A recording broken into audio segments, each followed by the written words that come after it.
October 14th, 1987, 4:47 p.m. Inside Schmidt's music store in Minneapolis, an 18-year-old kid named David Chen sat on the floor between the guitar racks, tears streaming down his face. His hands were shaking as he held a crumpled rejection letter from Berklee College of Music. "Musical ability insufficient," it read.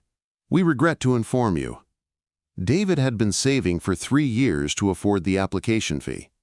This was his only shot at a real music education. Now it was over. But what happened in the next 11 minutes would change not just David's life, but the entire trajectory of Minneapolis music education forever. Because Prince Rogers Nelson had just walked through that door. If you believe in the power of unexpected moments and how one act of kindness can reshape a destiny, please subscribe to witness the untold stories that prove greatness isn't just about talent, it's about lifting others up. David Chen wasn't supposed to be there that afternoon. His shift at the diner didn't end until 6, but his manager had sent him home early. "You look terrible, kid.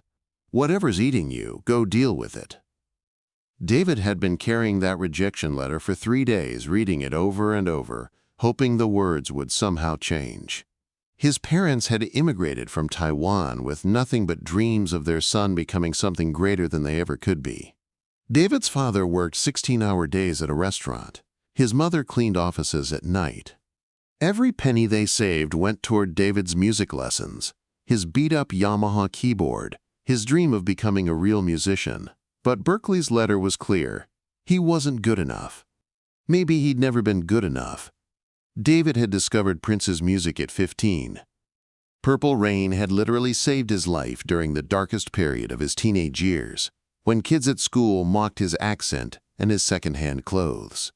Prince's music spoke to him in ways nothing else could. It was rebellious yet spiritual, technically brilliant yet emotionally raw.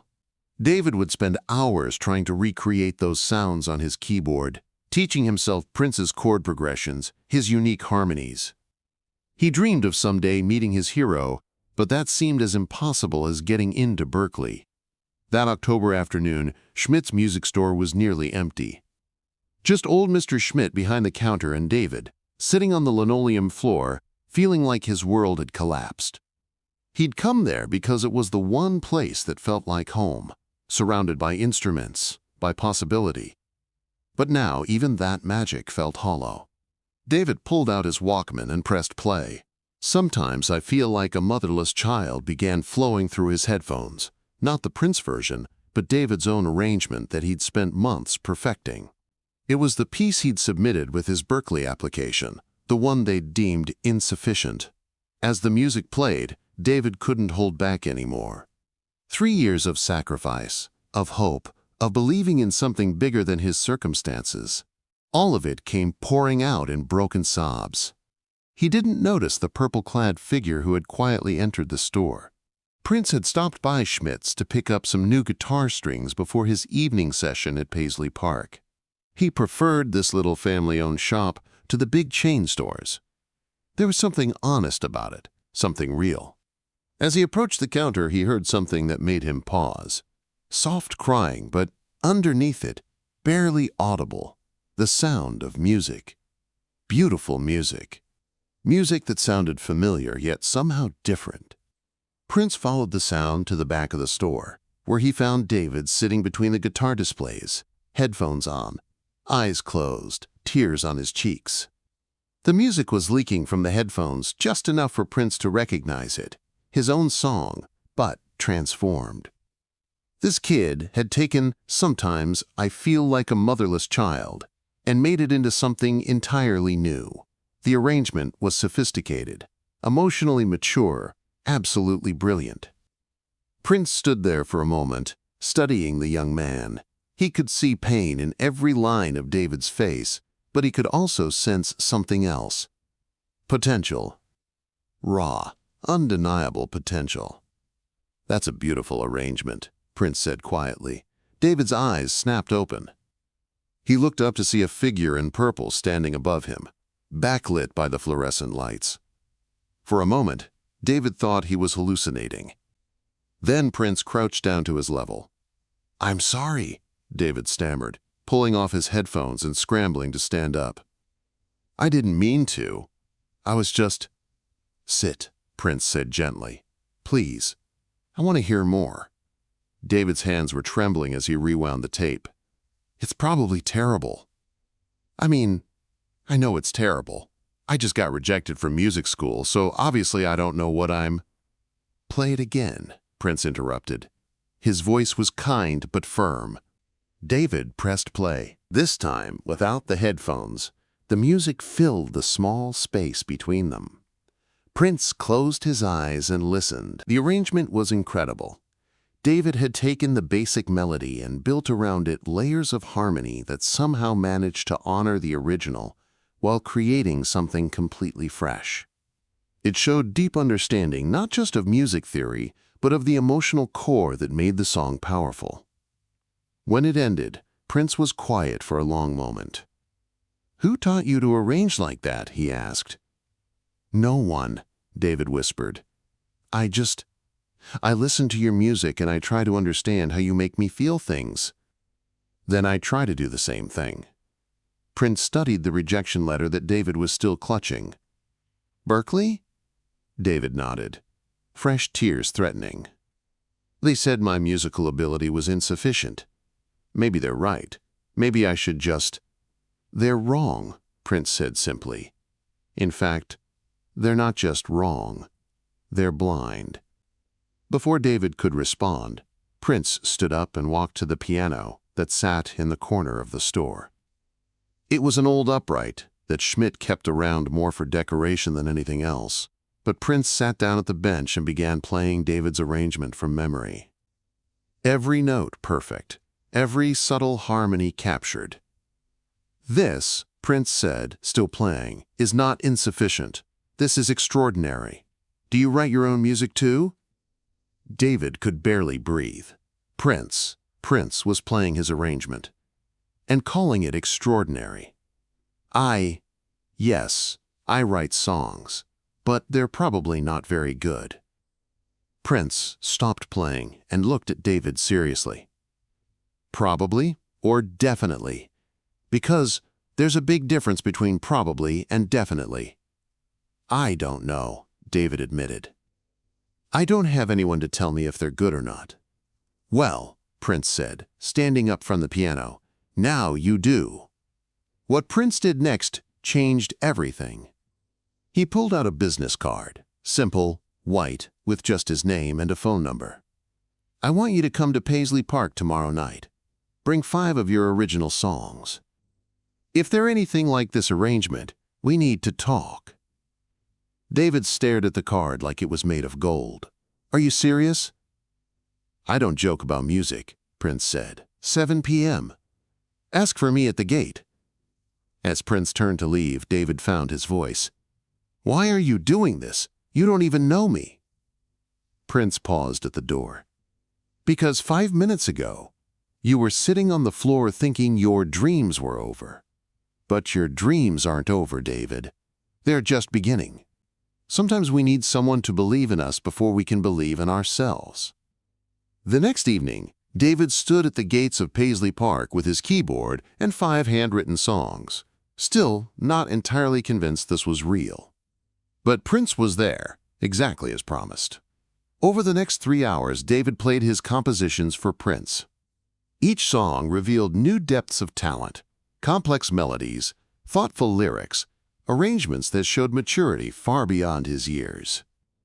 Prince listened to everything, occasionally stopping David to ask about a particular chord choice or lyrical decision. "You don't need Berklee," Prince finally said. "You need something better. You need real experience, real mentorship, real opportunity to grow." Prince offered David something unprecedented, a position as an apprentice at Paisley Park. He would work with Prince's engineers, learn from the best producers in the business, and have access to world-class equipment. In exchange, David would help with various studio tasks and continue developing his own music under Prince's guidance. "But I can't afford," David began. "This isn't about money," Prince interrupted. "This is about potential. I see something in you that you don't see in yourself yet. Trust me on this." David called his parents that night, crying as he told them about the opportunity.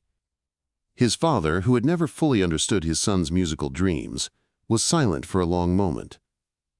"This Prince," his father finally said in broken English, "he is good, man." "The best," David whispered. "Then you go. You learn. You become the musician we always knew you could be." Over the next 2 years, David thrived at Paisley Park. Prince became not just a mentor, but a father figure, teaching him not only about music, but about professionalism, creativity, and the responsibility that came with talent.